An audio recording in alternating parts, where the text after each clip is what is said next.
G'day ladies and gentlemen, welcome to Draw with Jazza. I'm Jazza and unfortunately I'm away on holiday, but fortunately I have some awesome guest artists who are going to be filling in the gaps where I can't produce the content. And today we're going to have the privilege of enjoying the company of Colin from Onion Skin, which is a more Toon Boom focused but primarily animation focused YouTube tutorial channel. So definitely check out Onion Skin, especially if you're interested in animation and learning animation, and also if you're interested in learning about Toon Boom, which is another animation alternative to Flash, which is also very well respected.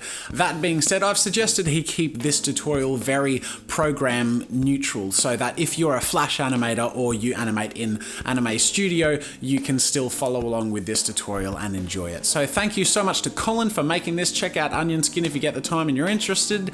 And that's everything I had to say, so take it away, Colin. G'day ladies and gentlemen, welcome to Draw with Jazza, and what the heck, who am I? I'm not Jazza. Hello, my name's Colin, and Jazza asked me to fill in today while he's away in the US, so I thought I'd show you through an animation technique, or rather an activity or game if you like, that will help improve your animation skills while staying in a relaxed and fun environment, and it's very quick and fun to do. So for those of you who have never animated before but have been thinking about giving it a crack or haven't really been sure where to begin, I think this is a perfect place to give it a try. What we're going to be doing is just drawing like face and then morphing that well beyond the realm of anything believable and making it really crazy and wacky and hopefully funny as well. It's a lot of fun to do and only takes a few minutes to achieve, and hopefully it will inspire you to keep creating more. Because let's face it, if you're animating for the very first time, the idea of investing months or years into a large-scale project probably isn't the most motivating idea. It's okay to want some pretty instant gratification. So that's what this is all about. It's to have some fun and to make something that you will like. If you're an experienced animator or even a professional animator, I think this is a great activity to return to. It helps you relax and kind of just enjoy the art medium once again without spending too much time planning or worrying about an audience reaction. It's just an animated form of sketching really, and it's an adventure to explore where you just happen to end up. I'm definitely talking it up at this point, so let's jump right in and see what we make. So here we go, let's make a thing. Get hold of the animating tool of choice, whether it be software or even the corner of a book, it doesn't matter. Here I'm using Toon Boom Harmony 12 Essentials. That's a mouthful. I love this program, but again, you can use anything you like. Grab a brush tool and draw a simple face. Important that you keep it simple. Try not to spend more than 10 to 20 seconds on it. Keep it fairly neutral. This will be the basis for our animation. Next, you want to activate your Onion Skin tool. In Harmony, it is located here. Moving on to the next frame, you can see the previous frame has turned red and shows us what we had before. And all you need to do is trace over that face, making it a little bit different every time. So starting off on this next frame, you can see I've made the eyes a little bit bulgier.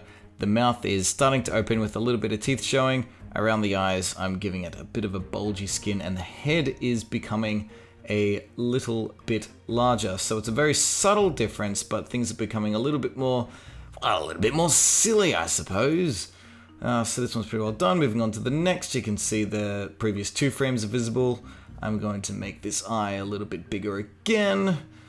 Left eye a bit bigger as well. Putting in all that detail, I'm going to flip back and forth between these frames. Make sure that the movement is actually a bit smooth and that it is working. I can't forget those lines underneath there. How much bigger should the head get? I don't really want the head to become a whole lot bigger.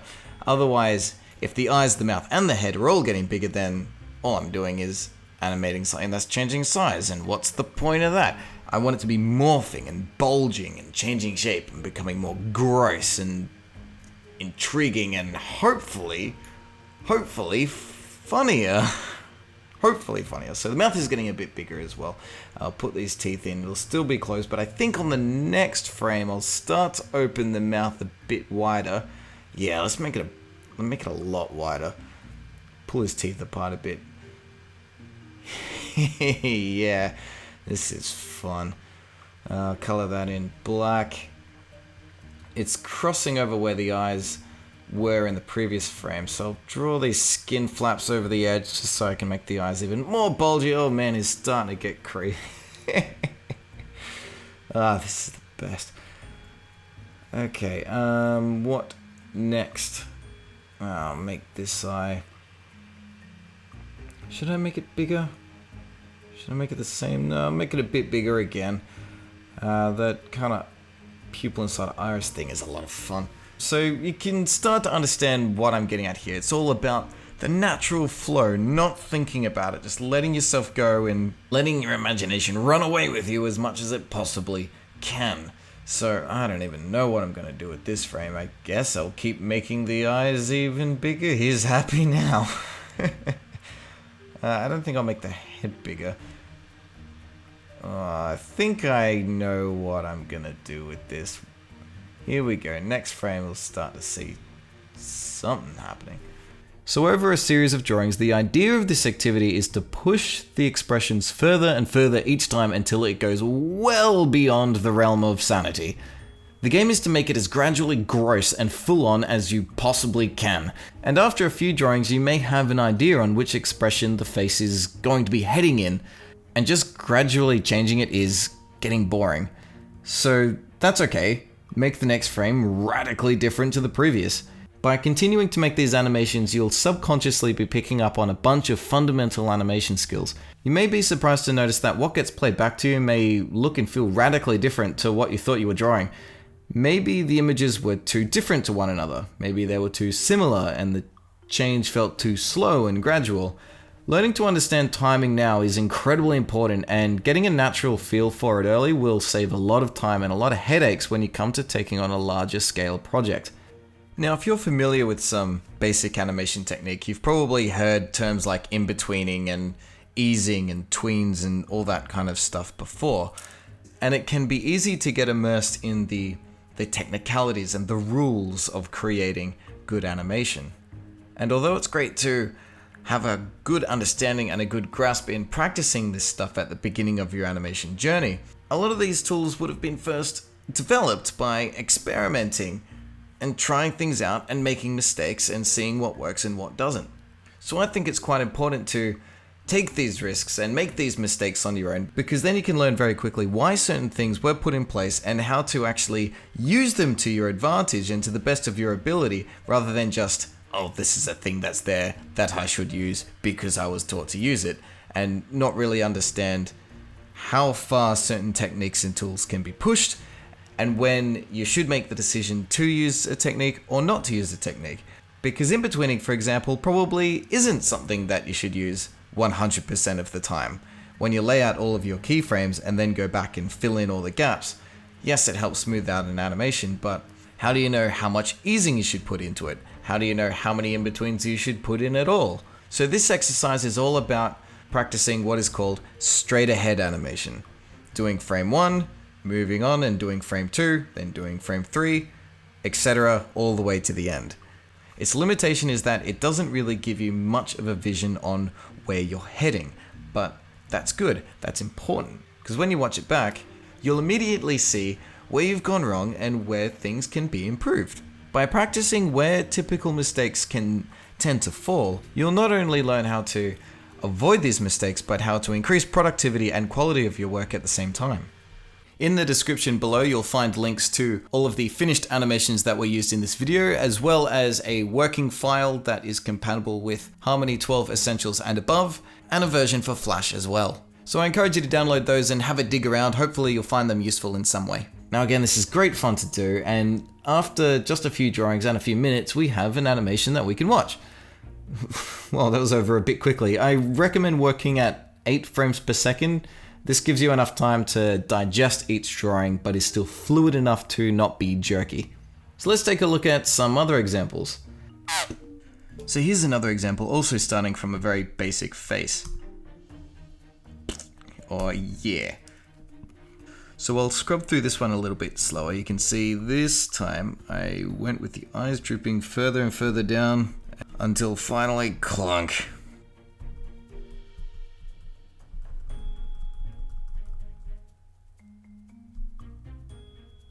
Here's an example of a very hastily and horribly drawn Pikachu.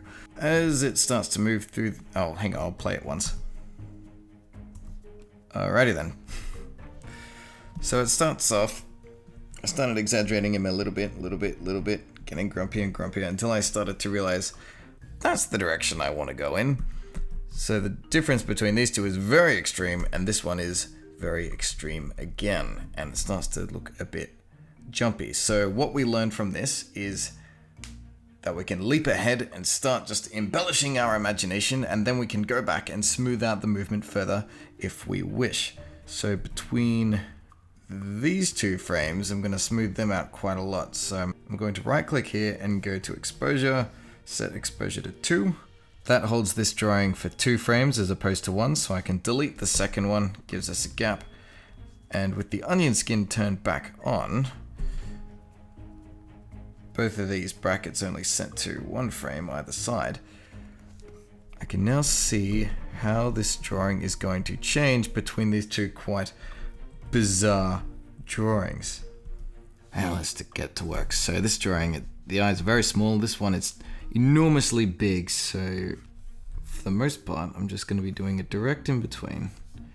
Each line perfectly in between of the one that comes before and after it. This here flips behind his head, so I'm not even going to bother drawing that one. And unlike that other drawing I showed you, this one you can see I'm whipping up very, very quickly, not putting too much time into each line. Just to show how quickly you can whip these things up.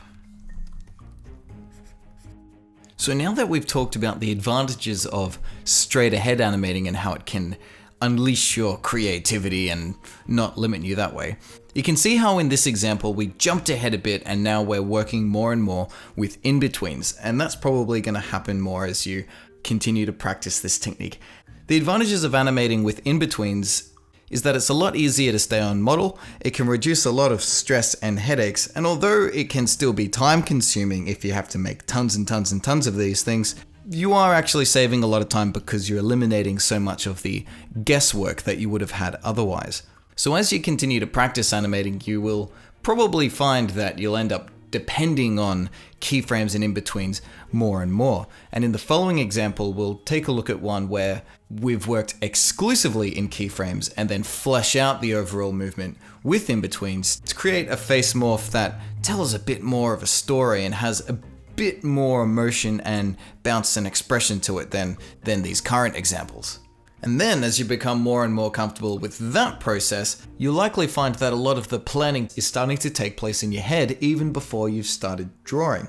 You'll get a better and more natural grasp on how long movements should take and where your keys, breakdowns, and in-betweens should all be placed. Of course, the more planning you do, the better your animation is likely to look. However, it's a skill that, if obtained through experience, becomes even more of a valuable asset.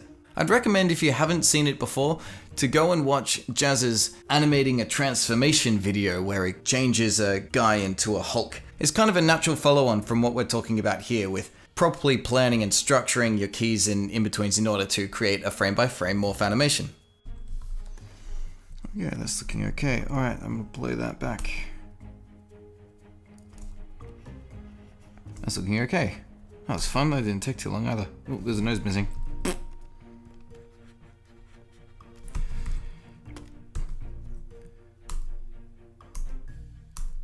That is the most handsome Pikachu I've ever seen. I know I'd like to have him on my team, that's for sure. Now, if you're new to animation, I encourage you to practice as many of these as you can. Now take a look at this example. It only contains 5 drawings. It didn't take long at all for me to figure out what I wanted to do with it. I wanted it to be a screaming face that got stupidly ridiculous, and it only took me 3 drawings to get there until it closed off again. Watching it back, it's over pretty quick. You don't get much time to really digest any kind of movement that's happening. There is no movement. These are just keyframes. The main poses that I wanted to display, so I realized after doing just these, I could go in and start adding in a few in-betweens to help smooth the movement out.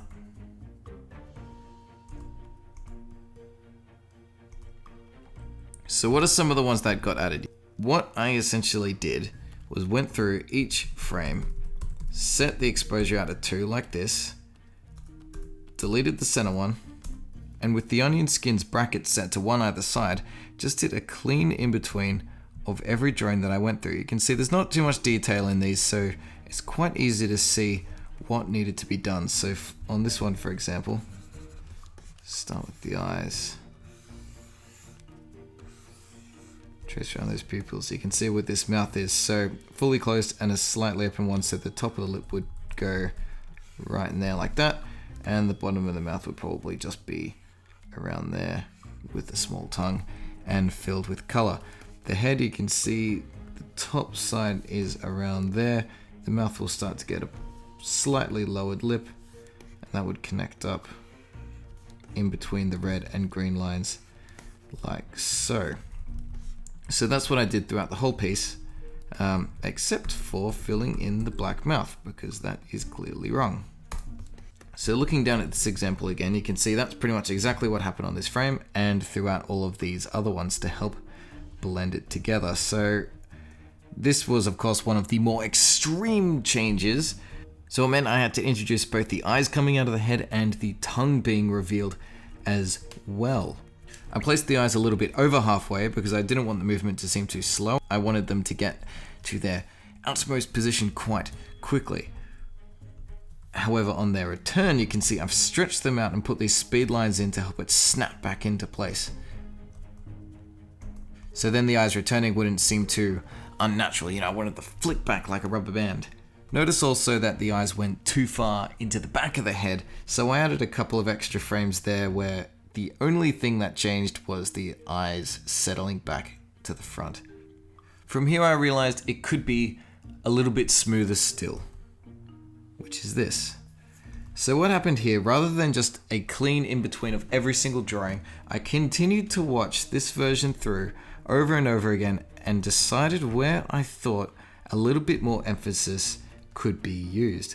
So that turned out to be particularly at the start. So this frame, which was one of the initial in-betweens that was added, got another one yet again here. So the mouth starts to open more gradually.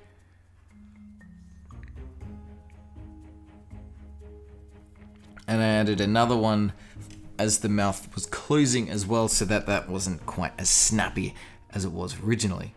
So at this point I was starting to get more content, but still wasn't fully happy with it.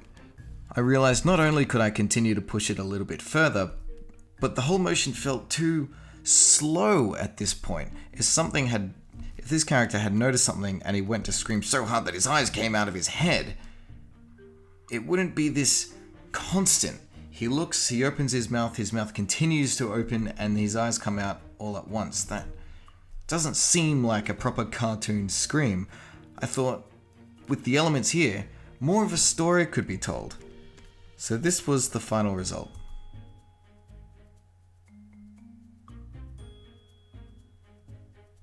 So something has simply grabbed the character's attention for the first portion of the sequence. The something that has grabbed his attention now does something shocking and causes him to get really frightened. Maybe at this point he realizes it wasn't all so bad and has an embarrassed smile. So everything up until about frame 25, no drawings have been added. All I've done is mess with the exposure. Rather than everything simply being revealed for only one frame, I extended this frame to a total of about 6. At the conclusion of the movement, I added in just a couple of drawings as he looks towards the camera, snapped ahead to this full smiled pose, and added 2 in-betweens to help move into that position as well. Aside from that, it's just holding on these poses as well to help emphasize the expression and tell the silly little story that's being told. So you can see with these techniques in mind that with just 5 drawings that were just drawn very sillily for fun in only a minute or 2, that looks like this, was able to extend to a sequence of nearly 50 frames and plays for well over 5 seconds. The whole process of putting this screaming face together still took no more than probably 10 to 15 minutes, and to get 5 or 6 seconds worth of animation out of that, I think is pretty good. I know it's only running at 8 frames per second, but still, with no planning involved and just kind of mucking around for fun, it's a really good way to practice, and it kind of just spurs your imagination and your own creativity to keep pushing it further and trying new things. And it's exciting as well because you don't know where your animation is going to end up. It's like you yourself are a viewer of your own content. You're looking forward to seeing the ending because you yourself do not know what the ending is going to be. That brings us to the end of this video. I hope you got something out of it. If you gave it a crack and you made a crazy morphing face animation, I'd love to see what you create. So appearing now should be my email address. It's animateonionskin@gmail.com, and send as many through as you can. I'd love to see what you create, and who knows, maybe I'll put together a bit of a compilation / showcase video for my channel, and we can see all of our crazy creations there. So with that very clever and not at all segue in mind, if you would like to see more animation tutorials by myself, or in particular have an interest in seeing more about how this particular software called Toon Boom Harmony works, then that's what my channel Onion Skin is all about. Jazza was a huge support in helping getting it off the ground, so big thanks again to him for all of that, and also for having me here today. And big thanks to all of you for tolerating someone who isn't nearly as dashing and handsome as he. So that's it for now, and until next time, ladies and gentlemen, I'll see you later. Thanks for watching. If you enjoyed this video, subscribe to my channel to see new content every week. Check out more of my stuff by clicking the annotations over there. If you want to support my work and get a few goodies for yourself, head over to my store for archives, ebooks, and get yourself something nice. If you're looking for a great place to collaborate, explore, or share your own content, head over to newgrounds.com. That's it for now, and until next time, see you later.